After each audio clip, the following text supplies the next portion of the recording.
રાત્રિ દરમિયાન રસ્તે જતી મહિલાઓને ટાર્ગેટ કરી મોબાઈલ ફોન તથા પર્સની ચીલ ઝડપ કરતા 4 રીડા આરોપીઓને વડોદરા શહેર ક્રાઇમ બ્રાન્ચની ટીમે ઝડપી પાડ્યા.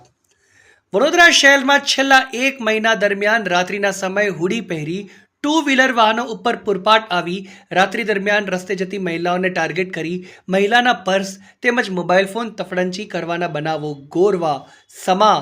બાપોદ, કપુરાઈ, મકરપુરા, હરણી તથા અકોટા વિસ્તારમાં થતા હતા.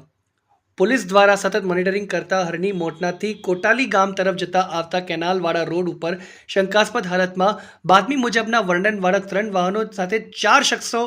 ઉપર શંકાના આધારે વાહનો સાથે રોકી નામઠામ પૂછતા સમીર રમેશભાઈ ઠાકોર તથા યોગેન્દ્રસિંહ ઉર્ફે ચીકુ વિઠ્ઠલસિંહ ચાવડા તથા મિતેશ અશોકભાઈ પરમાર અને પ્રતીક મુકેશભાઈ ચૌહાણ હોવાનું સામે આવતા સદર 4 શખ્સોની ધરપકડ કરવામાં આવી હતી. ક્રાઇમ બ્રાન્ચે કાયદેસરની કાર્યવાહી કરી આગળની તપાસ તજવીજ માટે ઉપરોક્ત ગોરવા, અકોટા, કપુરાઈ, મકરપુરા, હરણી, બાપોદ પોલીસ સ્ટેશન ખાતે જાણ કરી પકડાયેલ શખ્સોને સોંપવા અંગેની કાર્યવાહી હાથ ધરવામાં આવી હતી.